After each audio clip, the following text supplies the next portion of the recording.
Vamos lá. Maior campeão da história do Campeonato Brasileiro da Stock Car, com 12 títulos. Ao final de 2008, após 37 anos, se aposentou das corridas de automóveis, obtendo em sua última corrida na Stock Car o terceiro lugar no GP de Interlagos. Casado com Ruth, pai de 3 filhos e avô de 4 netos. Ingo Hoffmann, seja muito bem-vindo à casa da LT4 Cast Show. Valeu, Lucas. Valeu, Rodolfo. Obrigado pelo convite da LT4. É um prazer estar aqui e dividir com vocês um pouquinho da minha longa história. Tem assunto aí, vamos lá. Que legal. Nós temos só até meia-noite, viu? Fica à vontade, viu? Tem um compromisso. Pode contar que com certeza o homem é uma enciclopédia ambulante. Vamos lá, né? vamos lá. Começa aí, Rodolfo. Que legal, vamos lá. Ingo, conta pra nós. Você começou no automobilismo em 72 com um Fuscão 1500 em Interlagos. Meu Deus. Como você se sentiu nessa primeira corrida? E onde nasce a sua paixão pelo automobilismo? Legal, vamos lá. Na realidade, começou pela minha paixão no automobilismo antes dessa estreia, né? Eu já desde moleque, desde pequeno, é importante, eu sempre me localizo no espaço-tempo. Tá. Eu nasci em 53, estou com 70 anos agora. Eu falo isso pelo seguinte, porque desde a minha...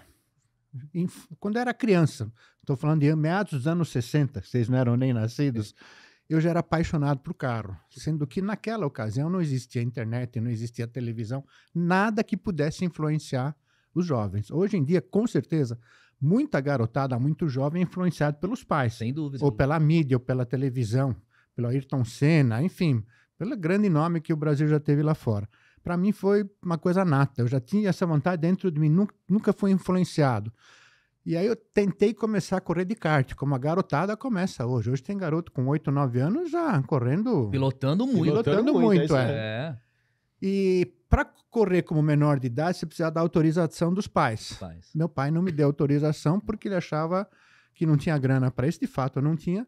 E ele achava que era um esporte perigoso. Então eu tive que esperar completar 18 anos, imagina. Nossa. Eu fui estrear em 72 com 19 anos e meio já. Se a gente comparar isso com os dias de hoje... É tarde. É muito, né? muito tarde, muito tarde. E aí em Interlagos, em 72, tem um festival que chamou Festival do Ronco, voltado para pilotos estreantes e novatos. A única requisição era, o carro tinha que ter um Santo Antônio, aquela barra protetora, tirar o para-choque, o número na porta e mais nada. Você tá brincando, hein? Qualquer carro...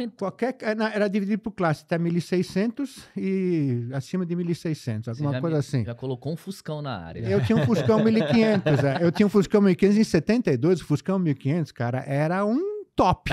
Que legal. É impressionante, eu falo isso, você pega aqui o que Era tem uma de... 911 hoje. Mais ou menos, mantendo as devidas proporções, sim, mas não tinha carro importado no Brasil, não tinha mesmo, Sem então... dúvida.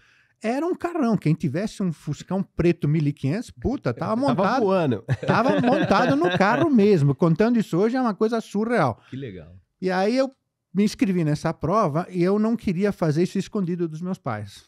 Aí eu usei a psicologia. Fui argumentar com eles. Falei, olha, vai ter uma corrida em Interlagos no domingo. Eu me inscrevi. Eu vou correr para ver qual é a do esporte. Pode ser que eu chegue lá, vou perceber que eu não tenho aptidão para coisa...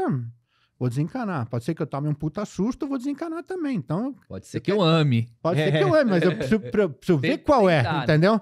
Eu não quero ser um frustrado. Tipo, eu gostaria de fazer isso, mas não posso. Aí meus pais falaram, tá bom, com esse argumento eu consegui dobrar os velhos, né? Convencer. Argumento, é fundamental, né? Tudo na vida a gente tem que negociar, né? Exatamente. Aí eu fiz essa corrida. O grid de largada foi definido por sorteio. Foi tipo uma reabertura do Autódromo Interlagos, estava fechado por alguma reforma. Então, eu larguei em 44º, imagina. 44º. Era uma tudo corrida... isso? Nunca tinha pilotado na sua vida? Nunca. Não, eu conhecia autódromo de andar a pé direto. Eu era rato de boxe, eu pegava ônibus, ia para o autódromo, pulava cerca. Mesmo. Paixão mesmo, né? E tinha uns 60 carros mais ou menos largando. E era uma corrida curta, de 6 voltas só, no autódromo antigo de Interlagos, que tem 8 quilômetros. Eu larguei em 44º, cheguei em 7º. Foi uma baita corrida. E não cheguei mais pra frente porque a corrida era muito curta, entendeu? Não, você chega... Cara, mas 6 voltas é muito pouco, se for ver. Muito pouco, parecia passar carro na estrada aqui. Cortava. Aí eu cheguei em casa de noite aquele dia, porra, e logicamente meus pais queriam saber como é que foi, né? Eu acho que lá no íntimo eles estavam esperando, puta, tomara que ele tenha desencanado da ideia, né? Cara, mas eu não precisava falar nada, eu era puta. O sorriso tava no Alegria rosto. estampada no É. rosto, né? Aí falei, pô, é isso que eu quero fazer. Meu pai falou, olha, nós não temos dinheiro para te bancar, isso aí é um esporte caro. E esse Fuscão que eu usei era o meu Fuscão que eu consegui comprar com a ajuda do meu pai, que eu trabalhava já desde os 14, 15 anos como office boy, fazia um monte de trabalho na empresa que meu pai era administrador. Aí ele falou, não temos dinheiro para fazer isso. Nessa primeira corrida foi custo zero. Era o Santo Antônio, que era um Santo Antônio de PVC que eu coloquei para fazer de conta que tinha... Que era o Olha outro. só. Tirou o para-choque. E tirei o para-choque, era pneu diagonal, não era nem pneu radial, e fui correr. Aí Nossa, a minha mãe falou naquela época, em 72, deixa ele seguir o sonho dele. olha que legal. É uma coisa impressionante, porra, a sabedoria da minha mãe, que faleceu há uns anos já, naquela época, falou, deixa ele seguir o sonho dele. Aí meu pai falou, tá bom, então pelo menos eu quero que você tenha eu chamo um kit de segurança legal. Ele me pagou um Santo Antônio decente, um capacete bom Bom. e um macacão, mais nada. Aí com esse Fuscão, que era o meu carro do dia a dia, eu fiz um torneio que foram 6 etapas. Na 6ª etapa, o motorzinho do Fuscão fundiu. Eu ganhei corrida e tal. E aí, no final do ano, eu estava sem carro de corrida, porque o motor estourou. Sem carro pra Sem andar. carro para ir para a faculdade, sem carro para ir para o trabalho. Eu estava a pé. Mas eu já estava com o vírus do automobilismo, né? E aí, meu pai passou a ser um baita apoiador. Aí, através da ajuda dele, nós conseguimos o primeiro patrocínio, que foi assim, ó, que me deu pontapé para começar a correr realmente de uma forma profissional.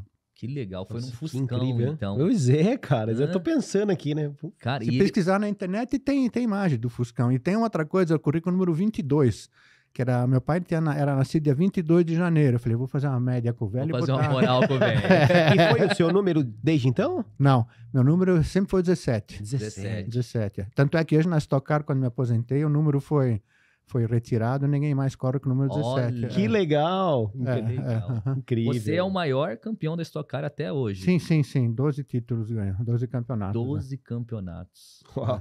Tava Hã? conversando com ele aqui antes de começar o podcast. Correu o mundo inteiro, cara. Vamos chegar. Correu tudo. Ingo, vamos lá. Sua primeira vitória, terminando a temporada em 3º lugar, foi na Fórmula Super. Super V. Super V. Apesar de 3º lugar, foi a primeira vitória da categoria no país. Como foi isso pra você?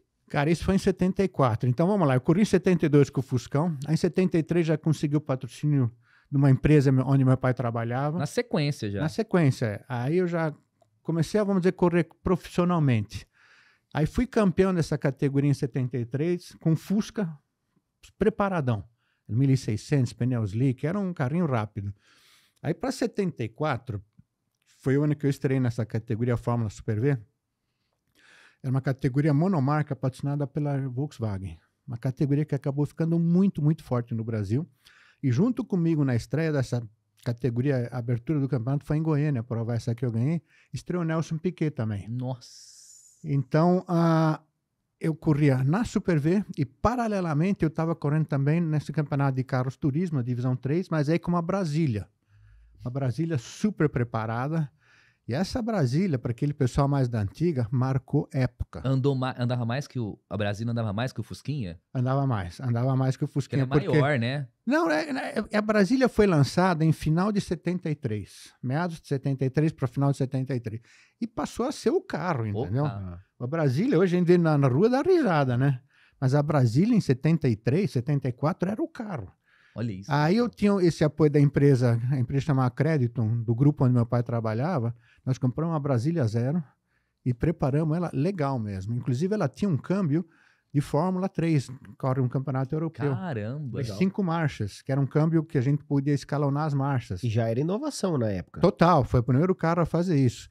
E quando e era interessante, porque no carro de Fórmula, o câmbio fica atrás do motor. Tá. Sim. E no Fusca, na Brasília, o câmbio é na frente do motor, correto? Então era o contrário. Primeira era no lugar da quinta, segunda, terceira, Nossa. quarta, quinta. Você tinha que inverter tudo. Tem que inverter tudo. E nunca errei uma marcha. Olha Você Você Aqui- imagina só. você ter que inverter a marca que você já tá acostumado. exato. É. E essa Brasília fez época, porque Legal. a primeira vez que foi para a pista, baixei o recorde da pista assim, coisa de 4 segundos. Uma coisa assim, absurda, entendeu? Caramba. E ela gerou uma legião muito, muito grande de fãs, porque nessa categoria Divisão 3 tinha classe A, que eram os nossos carros até 1.600 cilindradas, e os classe C, que eram para cima, incluía os Opala e os Maverick. E essa Brasília, muitas vezes, dava pau nos Opalas, na maioria dos Opalas. Caramba! E era aquela história do povo torcer a favor do mais fraquinho contra o grandão, entendeu? Isso ajudou bastante. Então isso me deu uma legião de fãs muito grande, entendeu? Muito grande mesmo, por causa da Brasília. Tanto é que eu sei de 2 réplicas dessa Brasília que estão por aí, entendeu? Você tá brincando? Só. Os caras fizeram 2 réplicas fidedignas. Imagina ter um carro desse de coleção, cara. Que legal. Muito você. legal. E paralelamente a essa Divisão 3, eu corri no Campeonato Brasileiro de Super V. E eu terminei em terceiro campeonato, mas foi no azar, porque eu fiz todas as pole positions. Era um campeonato, cada corrida eram 3 baterias, somatória de pontos das 3. Então, todas elas, eu ganhava 2 baterias e quebrava uma. Putz. Ou quebrava a primeira, ganhava as outras 2, entendeu? Então, foi o cara que mais baterias ganhou, mas por quebrou soma de tempos, eu acabei não ganhando o campeonato. Isso foi em 74, e logo em 75 fui para a Europa. Olha, Uau, que legal. Hein, Rodolfo? E você acha que você pilota carro, você sai aqui nervosinho, às Mas vezes, rápido. Quero ver você pegar Cara, o Ingo. Eu vou contar umas 2 que eu sei do Ingo, você vai ver. Cara, eu tô me segurando pra pedir pra ele dar uma volta comigo aqui. Eu quero ver como é que ele toca, cara. Pô, Não deve ser queira fazer incrível, isso, velho. porque ele toca pra caramba. Eu não tenho dúvida.